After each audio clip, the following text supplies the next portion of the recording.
Hi, this is Paula Gloria welcoming you to Farther Down the Rabbit Hole, and especially to rabbitholecentral.tv, where we're going to start to be taking call-ins from you through the internet. So today with me, and today by the way is June 20th, which is the height, we're approaching the solstice, the height of the sunshine in the air, on the earth, and Joe is going to be doing the show with me, explaining about the sunshine factor, and we'll go any direction that you're inspired to go in. The sunshine factor. Well, we start with the idea of a paradigm shift for the better. Paradigm shift for the better in our comprehending human nature, because that seems to be the problem, that global warming is ultimately a test of whether reason can prevail on the planet. And right now, reason is not prevailing. That, for example, the United Nations is not being allowed to play a leadership role in bringing together the interests of the planet so that good things happen to the planet. So how can human beings actually interact in a constructive, positive way is the puzzle that hasn't been solved. And I feel, frankly, personally guilty that my contribution hasn't been made public yet, because it is the key to the United States not causing so much grief to the planet. It is the key to the forces of reason prevailing on Earth. And it is the key to replacing capitalism with socialism, communism, humanism, ethics, virtue, kindness, generosity prevailing instead of the monstrous effect of capitalism on the world. On the cover of the Independent, this special issue, they have something I didn't even notice until today. I mean, this moment. But there's a few But things. here it is. We have a gear here. See this gear? And we have this gear here, and what is being crunched in between the gears? Planet Earth. Yeah, but I don't agree with many of the things you said at the beginning, so well, where are we going to start? Well, I mean, I agree with making the world better, for sure. So but like the United Nations, first of all, said it's immoral not to believe in global warming. And when people, gripe and complain but that the United well, I mean, they have an item. No, in here. what I'm saying is, it's just what the bells that go off with me is when any authority is telling me what to think or what not to think, instead of giving the data and the evidence. That's what I'm saying, and that could be a co-intel operation, right? Co-opting intelligence, where you make it look like the United Nations is getting beat up on. But in truth, it's become another religion of what you're supposed to believe and what you aren't. And I've already experienced the brunt of that, where people, just because I want to connect with the science, start to make me feel really bad. And all I want is knowledge. Well, I think what we're talking about not guilt, not shame, like that. It is tricky that when you allude to the authority of science. No, not the authority of science. The UN's not science. It's supposed to be United Nations. And they have a panel, and then when you try to talk science, they say there's a consensus. Instead of answering the question, I don't care about the consensus, whether it's 1 million or 1. I still want to know, to be respected for my yearning and desire to understand, not be told this is what I should think because there's a consensus or there's some authority. That's what I mean. Because this UN panel, this intergovernmental panel, is the one that they always defer to and saying there's an overwhelming consensus, instead of just answering a question or two. And then as soon as you indicate you want questions answered, people are hostile towards you. That's what I mean, Joe. You have experienced hostility. Thank you. In fact, I've experienced some myself just by running the programs you submitted in my time slot for me on my behalf yesterday and today. People are coming up to me and saying, Joe, what's going on with you? Are you da-da-da-da-da-da? And I haven't offered you that much support in my interacting with those people. I go, well, and I was thinking, oh, I'm going to have to face my audience and say, look, I don't believe. I believe with the gang, with the group, and I did think today we would have it out, so it's good. Today, whose we would you have and it me out? would have Okay, it out let's have between it global. out. Okay, let's. What I was going to say is that you had called me up and said that you were disappointed with the interaction you had calling up the Independent. Yeah, And because I was here's just their looking. issue. I was just saying, let's have a panel of experts because we haven't been able to talk much about science, and it took me hours and hours of editing and going over to have it really deeply sink in. The science, just the science, the numbers. What is carbon? What is carbon dioxide? How much is in the environment? That's what I mean by science, and that's what I mean. At least. Okay, I don't have a PhD, I don't have these degrees, but in my little way, I could help to create a panel where you bring the people together and you get the most scholarly people that you can to come and to respect the masses, not to sway the masses or push the masses or influence the masses, but to educate the masses. Now, can I respond? Okay, I got your idea there. Is that it is a philosophical, cultural, really, puzzle, how to put together science and reason and whatever else is supposed to happen in a democratic environment, whether it's the United Nations as the democracy for the world or the U.S. government as some sham democracy. Oops, did I say that? Some version of an attempt to achieve a little democracy. Even though we have a constitution that's not for a democracy. I mean, the form of government of the United States is Republic. obsolete. It's not a particularly glorious achievement of democracy. It's the illusion of democracy. So no, but it never started that way. It was a republic, and it's Benjamin had its Franklin's moments when the people managed to elect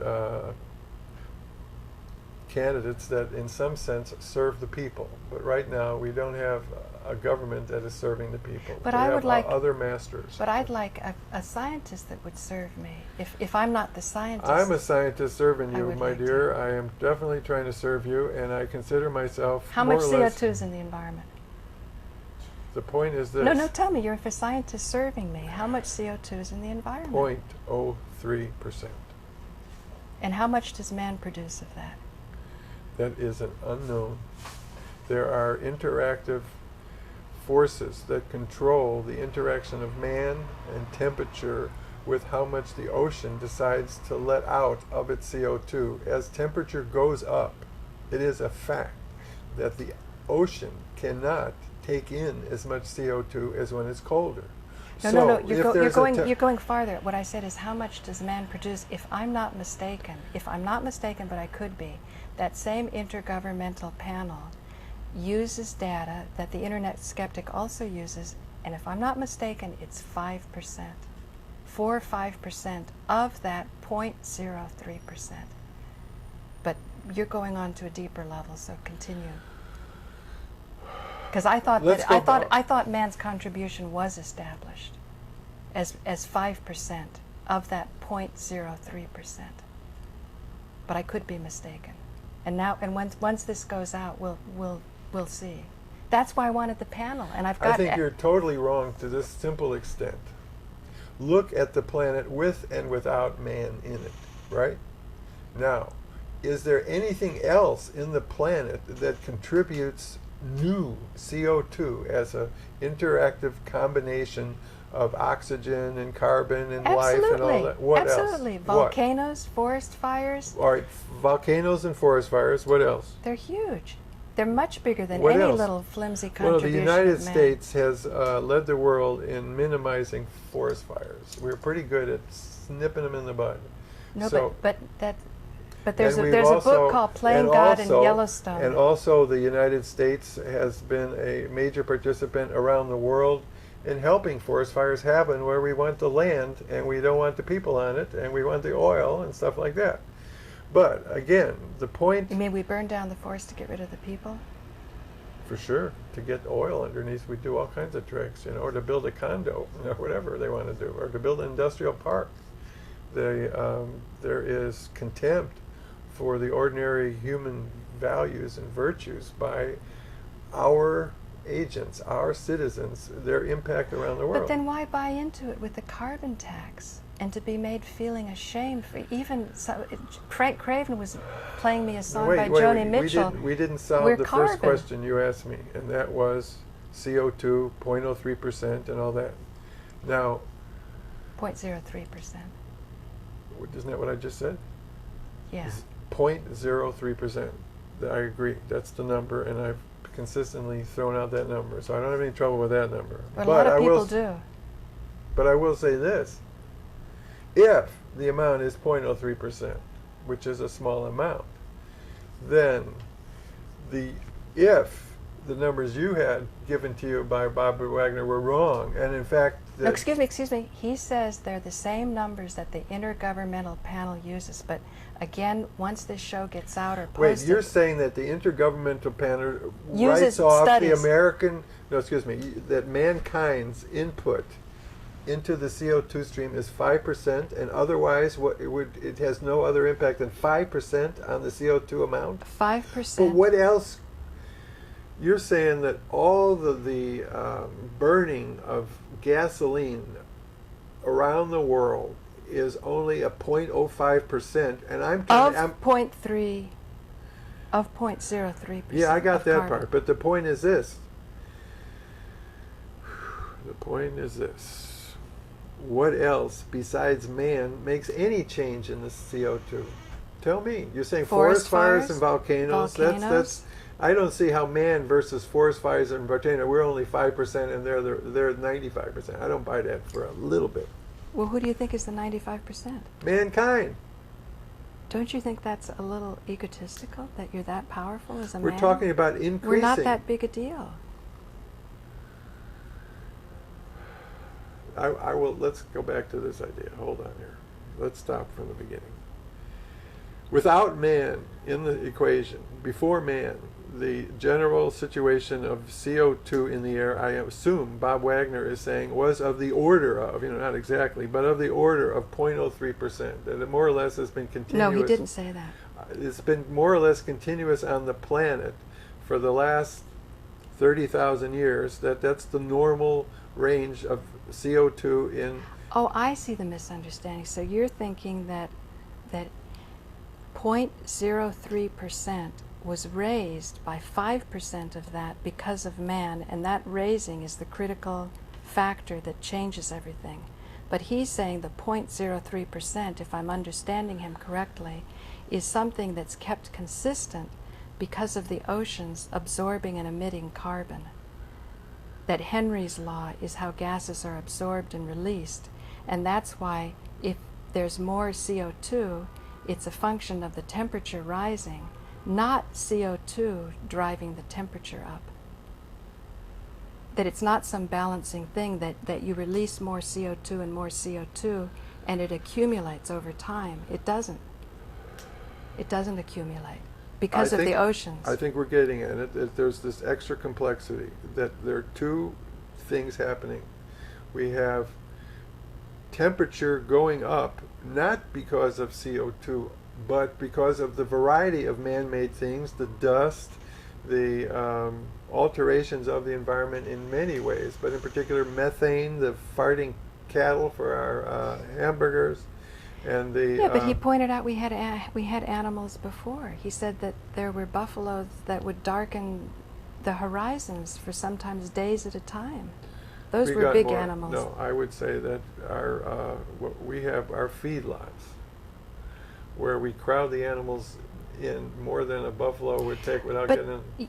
Okay, I agree. Factory farming is atrocious. That's not the argument. Yeah, but methane is not that big a deal because CO2... It's 32 times more problematic than CO2. Methane Okay, great. But the point is, if something is 32 times something that's not that significant anyway... What do you mean not that significant? It's CO2, as I just explained, as I understood from hours and hours and hours of editing the material, because you didn't edit it, I edited it. I know. Those hours and hours and the computer crashing and having to redo it again meant that I had to take a look at it again. The way I understand it is that CO2 when it's produced either by volcanoes or trees respirating or us, it goes up into the atmosphere, and it's a trace amount of the atmosphere. It's 0.03%. And if it goes a little more, it goes out over the oceans, and the oceans absorb that, and they'll release it if there's not enough. Because the oceans are a carbon bank too. A lot of organisms have lived for thousands and millions of years, and they die, and the carbon gets released throughout the ocean. So the ocean can emit it and absorb it. And it does it, and the oceans are so huge.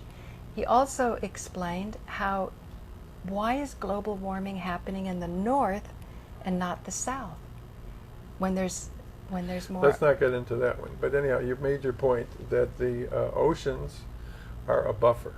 That's the word for that. And they're the hemoglobin. It's more than. Would you call hemoglobin a buffer? It's an integral part of our body and our well-being. It's not a buffer. Well, let's not use the word hemoglobin. You're saying blood. Okay, you're saying that the oceans are the blood of the planet. It operates as hemoglobin does. It absorbs and releases according to. Hemoglobin is an ingredient in blood that the blood as a circulation system uses. For oxygen, right? Each hemoglobin molecule offers the body some useful oxygen to do things with. So I wouldn't say hemoglobin. I would say the word you're reaching for is homeostasis. So the ocean is the organ of homeostasis. That is to say, to maintain a balance. When things get up a little too high, it brings it down. When they're low, it brings it up. Okay. So there is a level of homeostasis in the body when it's functioning well, and that's maintained. And I find ginseng is supposed to be an herb that helps maintain homeostasis. So, for example. But anyhow, the main point is you're saying that it's only 0.03% and that the oceans do the job. And I'm saying, hello, here's the additional thing that this wonderful issue of the Independent offers to human beings. In other words, I'm saying... That was the man that I spoke to that was so mean to me. Hold on. Let me make my point. The people just celebrated their 100th issue. They have struggled to get this paper out from the beginning against the newspaper. And you know the cost of this paper? The cost of this paper is free. So they just have to work real hard to get people to accept what they've worked so hard to create and read it. And this issue, if you never read another newspaper in your life, this issue is precious. This issue lays before the public the looming disaster. I mean, there's an important... But what if you don't agree with the CO2? Then it's disinformation. No, you got it all wrong, pal. You got to start with page 1 of this here. Watch. Let me read it for you. Okay. Okay. Runaway Global Warming 101. Okay? I'll read it for you. It says, melting ice caps. The fastest warming is taking place at the poles. The Arctic summertime sea ice is declining at a rate of 9.1% per decade. In other words, in 10 years, 100%. Okay? That's a lot. 100%, hello, that's the whole thing.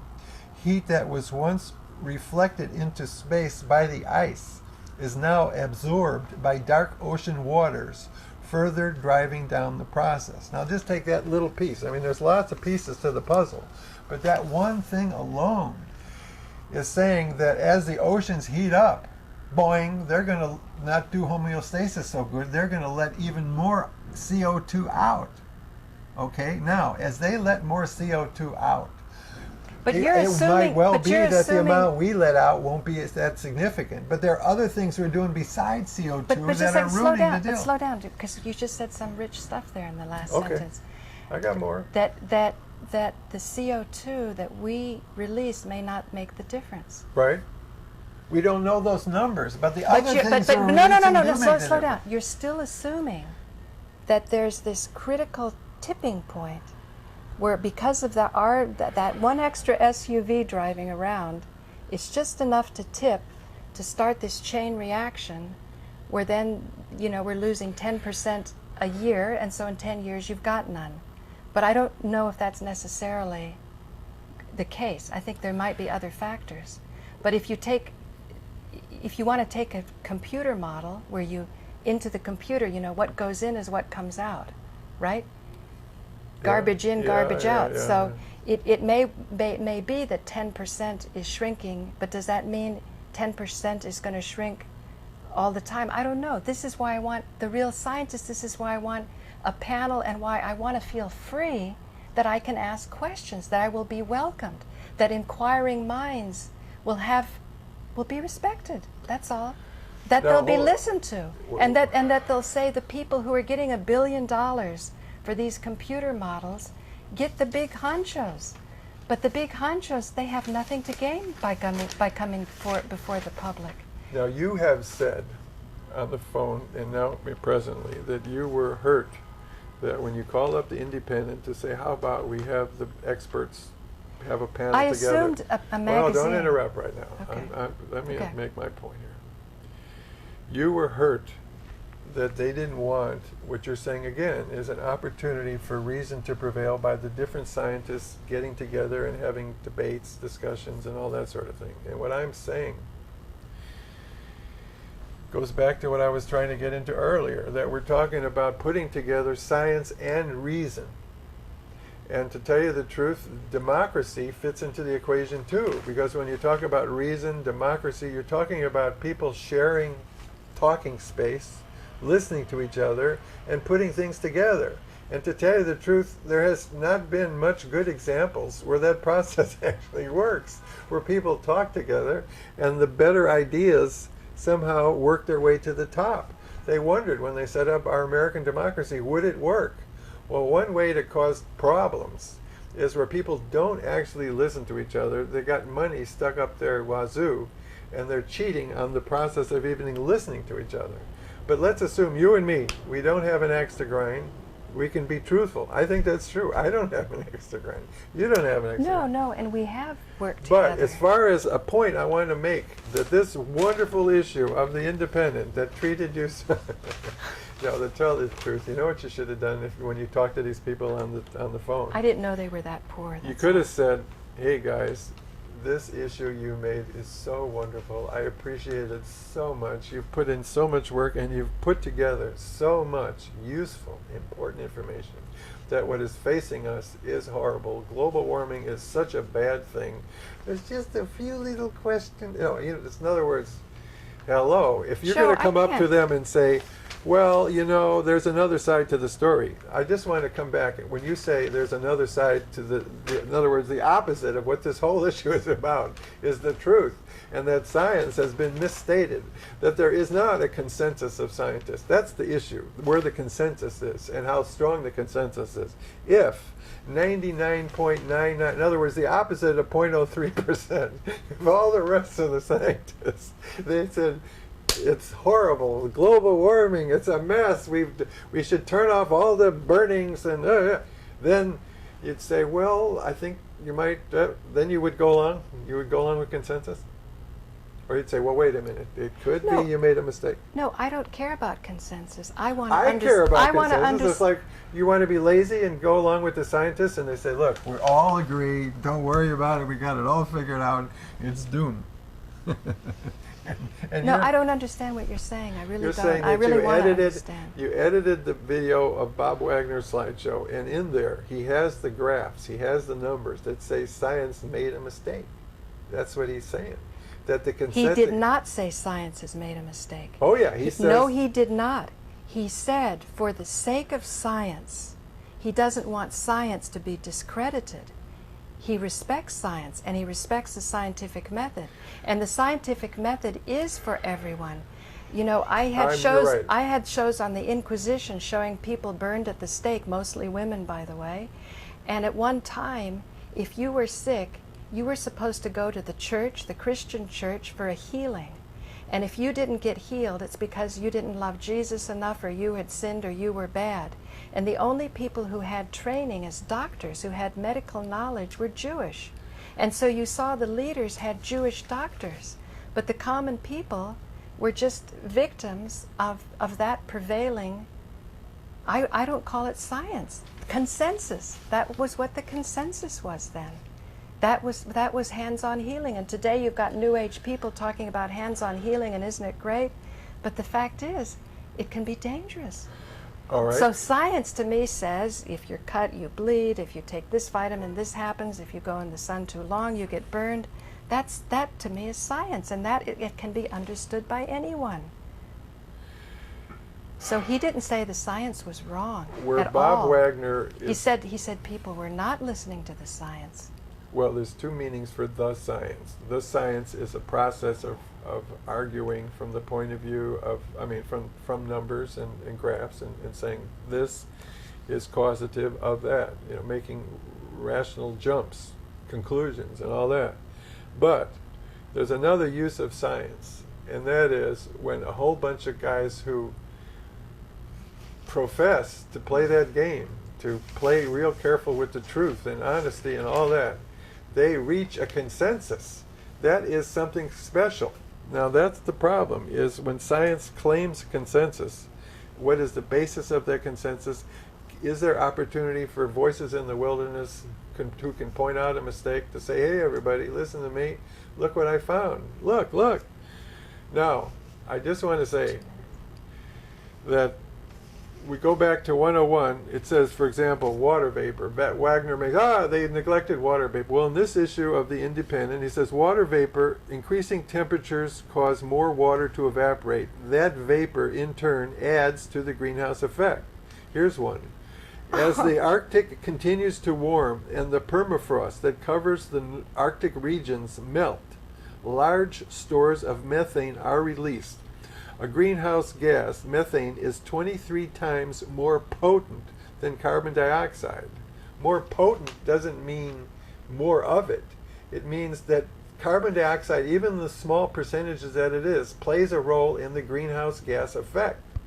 There are other things that play a role. There's Freon from our air conditioners. Joe, we only have 1 minute, so I'm preoccupied from 1 minute. Okay. So I'd like to kind of bring this show to a conclusion, and maybe we wanted to, you can lead the discussion, and we do a show for you.